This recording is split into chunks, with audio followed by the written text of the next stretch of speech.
Здравствуйте, дорогие друзья! Приветствуем всех, кто является подписчиком нашего канала, а также тех, кто только присоединился к нашему каналу. Мы в Сан-Франциско. Мы продолжаем разговор об Эрике Курмангалиеве, о человеке, который имел уникальный голос, о человеке, который олицетворял новое время.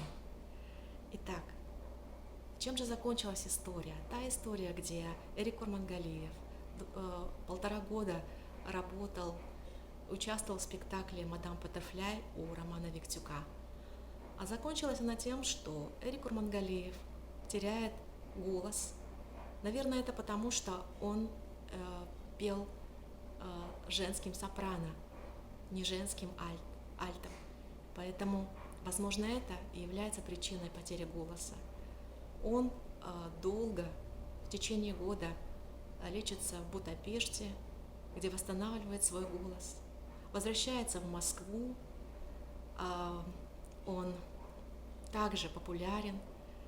В 1992 году он признан не только лучшим оперным певцом, но и лучшим актером года. Он занесен в книгу рекордов Гиннесса. А также этот человек в дальнейшем работает на подмостках, на малых и больших подмостках, музыкальных подмостках Москвы и других городов мира. Но однако Эрик Курмангалиев никогда не работает в Большом театре. Почему? Потому что он не входил в формат оперной сцены. От него все отворачивались. Эрик Курмангалиев полагал, что спектакль «Мадам Баттерфляй» заменит ему оперу.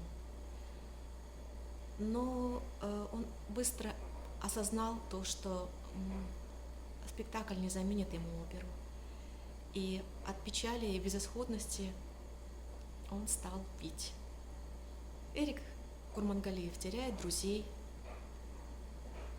Ушли его покровители и опекуны Рихтер, Дарляк. Наступает рыночное время, когда он не может приспособиться к рыночному времени, потому что деньги уходят на друзей, на рестораны. Эрик делает попытку поменять ситуацию, но у него ничего не получается, потому что у него нет хорошего импресарио. Отсюда случайность и несистемность выступлений. Тоска одиночества, депрессии не отпускает его. Однажды он едет в Углич к своему другу, который когда-то учился с ним. На тот момент его друг уже стал священником в Угличе, и он просит своего друга исповедовать его и причаститься. На что друг ему отвечает, что «как же я могу тебя исповедовать? Ты же не крещенный». Однако друг предложил ему другой вариант. Это случай, когда человек в дальнейшем примет крещение, и он совершает обряд. В 2007 году Эрик Курмангалиев заболел пневмонией. Его лечили антибиотиками и посадили уже достаточно разрушенную печень. Похоронен был Эрик Курмангалиев на Ваганьковском кладбище в могиле певицы Большого театра Нечаевой. Почему он был похоронен в могиле другого человека? Потому что на тот момент он не работал ни в одном из труппов Москвы, и поэтому официально за него хлопотать не было некому. Друзья же и родственники певца не смогли увидеть столичные власти в его значимости, в значимости его персоны. В Казахстане ухаживать за могилой Эрика Курмангалиева было некому, потому что никого из его родных не осталось. Вот такой вопрос властям Казахстана. Неужели человек, который имел мировую признательность, человек, который попал в книгу Гиннесса, человек, который являлся народным артистом Казахстана, обладающим уникальным голосом, неужели этот человек на сегодняшний день, до сегодняшнего дня нет ему ни почестей, ни внимания. Давайте теперь поговорим о голосе Эрика Курмангалиева, о его уникальном голосе. Мы рассмотрели ряд статей экспертов, а также всевозможных дискурсов по поводу голоса Эрика Курмангалиева. Но нам, наверное, наше внимание привлекла статья, которая называется «Сверхчеловек. Вибрация высокой частоты». Здесь дана подробная характеристика его голоса.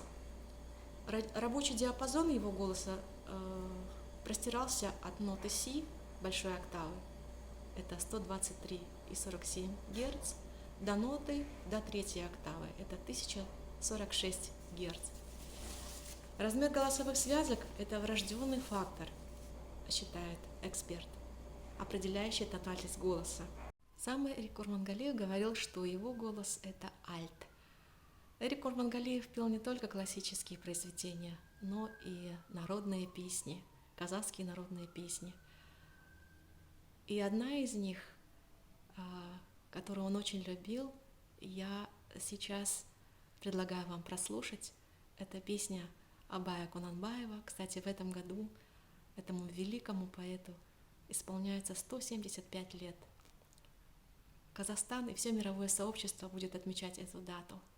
Но перед тем, как перейти к прослушиванию этого произведения, я бы хотела отметить, что Эрик Курмангалиев – это человек, который родился в глубинке Казахстана, человек, который преодолел все трудности, человек, который поднял глубинные вопросы того времени, а также и национальные вопросы. Но передача наша, наше видео вовсе не об этом. Мы сосредоточили свое внимание на уникальности этого человека, на уникальности его голоса. Человек, который преодолел самого себя. Ведь запреты можно поставить на любом этапе своей жизни. Человек, который учит нас, учит найти свое место в жизни, учит преодолевать трудности и идти к своей заветной цели.